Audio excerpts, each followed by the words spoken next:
जय हिंद प्यारे बच्चों, फोर्स डिफेंस एकेडमी में आपका स्वागत है। हम लोग इंग्लिश के प्रैक्टिस सेट्स की जो सीरीज स्टार्ट किया है उसका आज नेक्स्ट लेक्चर हम लोग ले रहे हैं और इसके अंदर 20 क्वेश्चंस हम लोग ले रहे हैं और हर चैप्टर को इसके अंदर कवर कर रहे हैं। तो आप लोग देखेंगे कि हर चैप्टर को जब आप कवर करते चलते तो एग्जाम के पहले एक थोड़ा सा पॉजिटिव कॉन्फिडेंस हमारे अंदर आता है। तो बिना डिले किए हम लोग शुरुआत करते हैं। और बच्चों, इन क्वेश्चन से रिलेटेड आपकी कोई क्वेरी हो या फिर किसी तरह का सुझाव हो या फिर किसी तरह के कोई पर्सनल क्वेश्चन हो तो आप लोग जरूर कमेंट बॉक्स में डालें, हम लोग उसका आंसर देने की कोशिश आपको करेंगे। पहला क्वेश्चन है choose the antonym of the given word और वर्ड हमारा है सेक्रेड। बच्चों, सेक्रेड मीन्स होता है पवित्र, ठीक है ना। तो सेक्रेड मीन्स जो पवित्र होता है, इसका एंटोनिम आपको चूज करना है बच्चों।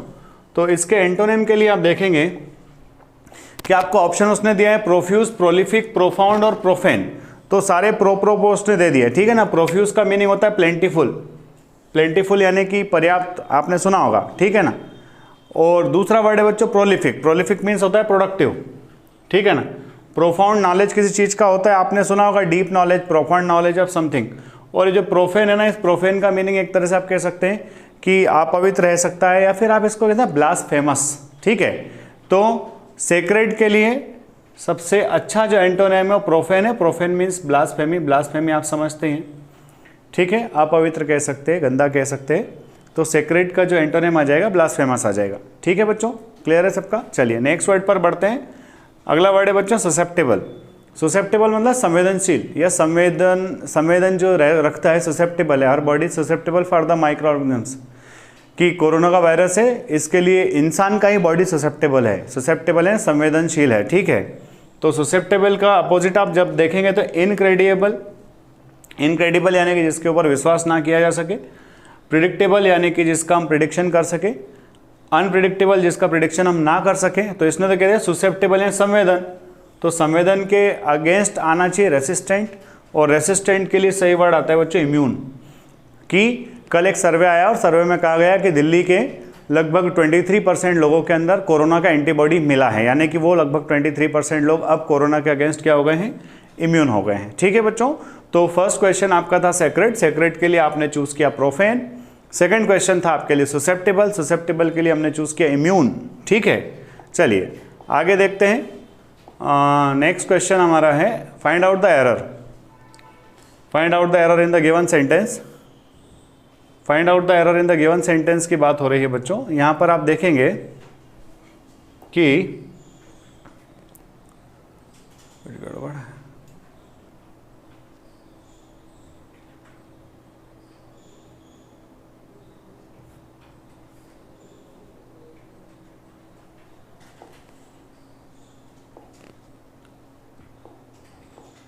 नेक्स्ट क्वेश्चन देखिए, my younger brother is good mathematics. तो my younger brother is good mathematics, किसी पर्टिकुलर चीज में अच्छा होने के लिए आता है my younger brother is good at mathematics. My younger brother is good at mathematics, ठीक है। चलिए अगला देखिए question number 6। He is living by hard work. वो अपनी आजीविका चलाता है हार्ड वर्क करके।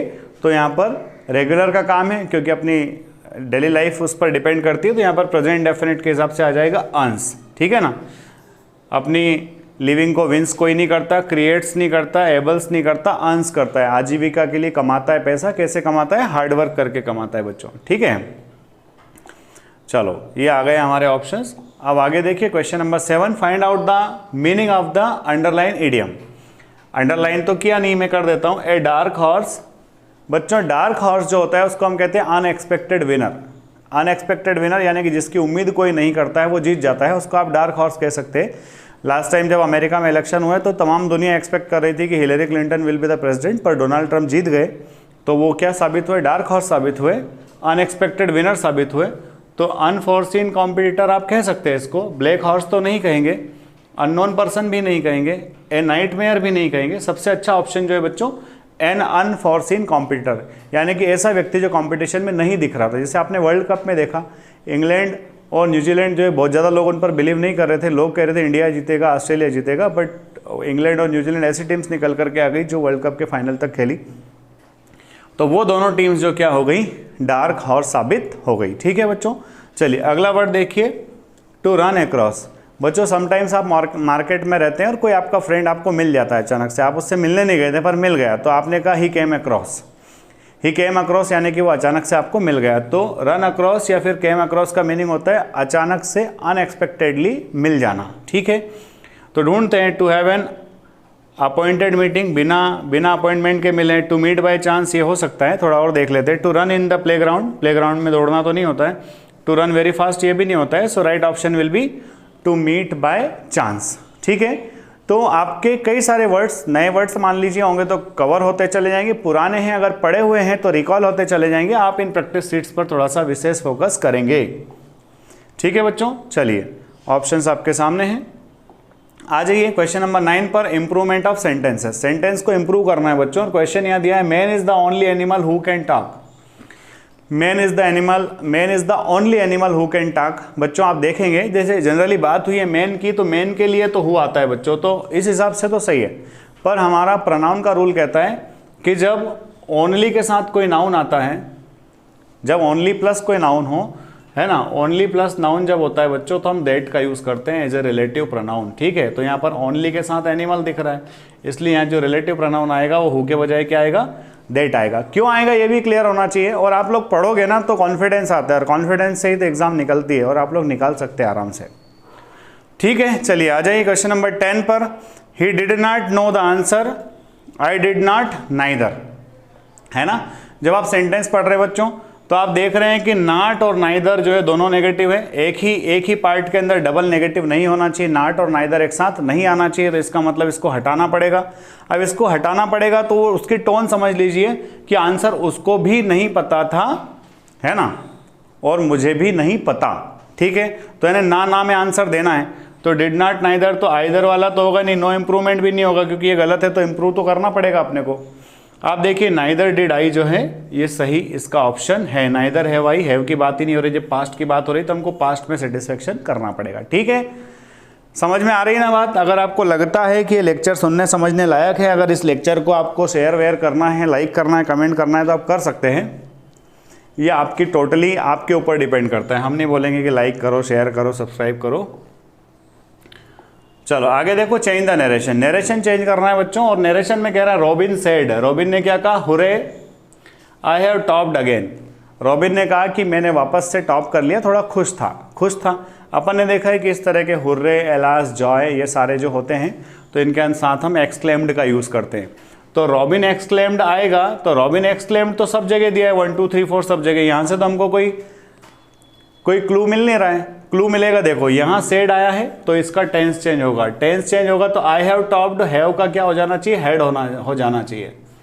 तो आप ढूंढो जरा हेड कहाँ हुआ है ना। देखो हैज टॉप्ड ये गलत हो गया, वुड हैव टॉप्ड ये गलत हो गया, हैड बीन टॉप्ड और हैड टॉप्ड अगेन।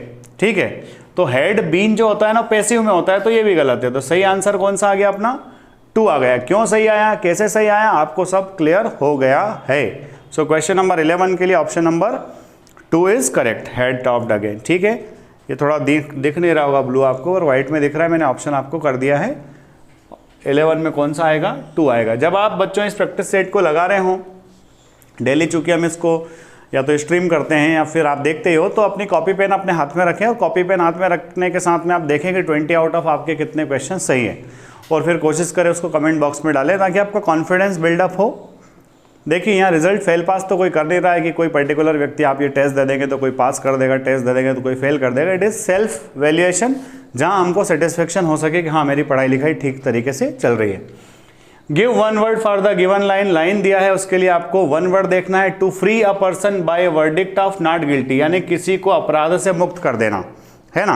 पहला क्या है बच्चों, एक्वेंट, दूसरा एक्विट, तीसरा एक्वेंस, और चौथा है एक्वायर। एक्वायर का मतलब तो होता है बच्चों हासिल कर लेना, ऑब्टेन आपने सुना होगा, ठीक है ना। एक्वेंट का मीनिंग होता है एक्सप्लेन करना या फिर नोटिफाई करना, एक्सप्लेन या फिर नोटिफाई करना एक्वेंट का मीनिंग होता है। एक्विट या एक्वेंस में से बचा है तो एक्विट का मतलब होता है बच्चों सेट फ्री, किसी को सेट फ्री यानी कि किसी को मुक्त कर देना। और नंबर 3 जो है आपका एक्वेंस, एक एक्वेंस का मतलब होता है हाँ भर देना, कंसेंट कर देना। तो हाँ भर देना, कंसेंट तो किया नहीं है, गिव इन नहीं किया है, आपने तो क्या किया, उसको अपराध से मुक्त कर दिया है। और अपराध से मुक्त करने के लिए सही ऑप्शन जो आएगा वो क्या आएगा, एक्विट आएगा। एक अच्छे लेवल के वर्ड जब आप प्रिपेयर करते हैं तो आपको डेफिनेटली एग्जाम में सफलता मिलती ही है। वन हु हेट्स मैनकाइंड, ऐसा कोई बंदा है जो इंसानों से नफरत करता है। बच्चों आपने सुना होगा, है ना, एंड्रॉयड। एंड्रॉयड तो आपने सुना होगा, एंड्रॉयड यानी कि सिमिलर लाइक मैनकाइंड, तो यहाँ से आता है वन हु हेट्स मैनकाइंड। तो आप इसको देखिए, फिलेंथ्रोपिस्ट, फिलेंथ्रोपिस्ट मतलब जो इंसानों से प्रेम करता है, ठीक हो। मिसोगाइनिस्ट, मिसोगाइनिस्ट जो महिलाओं से नफरत करता है, ठीक है। ह्यूमैनिटेरियन जो इंसानियत का पक्षधर है। आपको क्या बताना है, जो इंसान से नफरत करता है। तो मिस एंथ्रोप, एंथ्रो मतलब होता है मनुष्य और मिस मतलब हेट, तो इंसान से जो नफरत करे, मैनकाइंड से जो नफरत करे, वो 4 नंबर आपका आंसर सही होगा, ठीक है बच्चों। So what will be the correct option for 13? 4th is the correct option for 13। 12 के लिए तो 2 सही है और 13 के लिए मिस एंथ्रोप सही है, ठीक है बच्चों। चलो आगे बढ़ते हैं। रीअरेंज द गिवन वर्ड्स, ये गिवन वर्ड्स जो है इनको रीअरेंज करना है। स्टार्टिंग वाइज द स्टूडेंट्स है। द स्टूडेंट्स ने क्या किया, स्टूडेंट्स आया है, स्टूडेंट्स को आप सब्जेक्ट मान लीजिए, सब्जेक्ट मान करके आप इसका वर्ब ढूंढिए, ठीक है ना। तो द स्टूडेंट्स है ना, टच भी वर्ब है और अराइव भी वर्ब है। तो अपन देख लेते हैं कि क्या आगे हो सकता है। हम स्टार्टिंग कर सकते हैं क्यू से, the students arrived and there teacher feet of. तो अपन कहते हैं फीट ऑफ देयर टीचर, तो एसपी का एक जोड़ा बन रहा है, feet of their teacher. Students ने किसके पैर छुए, उनके टीचर के, तो अपने पास फीट ऑफ देयर टीचर का एक पेयर बन रहा है, पेयर बन रहा है एसपी। आप देखिए जरा इसमें एसपी कहाँ दिख रहा है, तो अपने को ये इधर तो गलत है, इधर भी गलत है, 1 और 2 में से कोई सही हो सकता है, 1 और 2 में से कोई सही हो सकता है। फिर से इस पर एक बार नजर डालिए, कन्फर्मेशन जब तक नहीं हो आंसर टिक नहीं करना है, चाहे 1 आध सेकंड 2 सेकंड का टाइम ज़्यादा लग जाए। The students arrived and touched the feet of, तो अराइव्ड स्टार्ट कर लीजिए क्यू से, क्यू के बाद आप क्या करिए क्यू के बाद the students arrived and touched, है ना, the feet of their teacher. तो arrived and touched the feet of their teacher, QP, touch the feet of their teacher, feet of के बाद आ रहा है ना, QPRS, QPRS है ना, वो इधर आप जब शुरुआत में करें थोड़ा गड़बड़ हो गया। QPRS will be the correct sequence, तो कौन सा सही रहेगा, 4 सही रहेगा। The students arrived and touched the feet of there teachers with reverence, reverence मतलब होता है सम्मान, पैर छुए, पैर कैसे छुए, सम्मान के साथ पैर छुए। So correct option will B 3 आ रहा है, QPSR, हाँ QPSR सही बात है, QPSR यही लिखा है ना। चलो अपना लॉजिक सही था, ऑप्शन में थोड़ा आगे पीछे हो गया, don't take tension about that. Change the voice, voice change करना है। Someone will pay you next Monday, someone will pay you next Monday, तो someone will pay you next Monday, तो उसका क्या है बच्चों, एडवर्ब है। नॉर्मली क्या है, समवन विल पे यू, तो ये यू आपका ऑब्जेक्ट है। आप यू को जब आगे ले आएंगे तो ये हो जाएगा you will be paid, you will be paid. आप ढूंढो कहाँ लिखा है यू विल बी पेड, तो समवन विल पे यू, तो you will be paid, you will be paid तो यही लिखा है, बाकी तो यहाँ पर यू वुड पे लिखा है, ये भी गलत हो जाएगा, समवन से स्टार्ट होगा नहीं, समवन वाला भी गलत है। ऑप्शन 2 आपका सही है, you will be paid next Monday, you will be paid next Monday, ठीक है। चलिए तो कौन सा आंसर आपका सही है, आंसर नंबर 2 इज करेक्ट, ठीक है बच्चों। क्वेश्चन नंबर 16 देखिए, choose the correctly spelled word, और हमको दिख रहा है जुडिशियस, तो आप देख लें JUDICIOUS, JUDICIOUS, तो आपने स्पेलिंग जब बोल दिया JUDICIOUS, तो जब बोल दिया तो आप टिक कर दीजिए JUDICIOUS, जुडिशियस, ठीक है। 16 के लिए कौन सा स्पेलिंग सही है, 16 के लिए नंबर 1 सही है, ठीक है। चलिए अगला है डिफरेंशिएट करना, है ना, तो डिफरेंस से बन जाता है डिफरेंशिएट, DIFFEREN, DIFFERENTIAT, ये डिफरेंशिएट का थर्ड वाला सही है। जब आपने स्पेलिंग्स देख लिया ना, खुद से बोल के देख लेना डिफरेंशिएट, इसका डिफरेंशिएट का थर्ड ऑप्शन क्लियर है, ठीक है बच्चों। चलिए आ जाइए, अगला है choose the synonym of the given word, proficient. आप किसी काम में प्रोफिशिएंट है, मतलब आप बिल्कुल कलाकार है उस काम के, आप बिल्कुल स्किल्ड हैं, आप बिल्कुल एडेप्ट हैं, तो एडेप्ट ढूंढो कहीं मिल रहा है क्या। प्यूपिल मतलब तो शिष्य होता है, प्रोमिनेंट मतलब अग्रणी होता है, प्रोमिनेंट साइंटिस्ट आपने सुना होगा।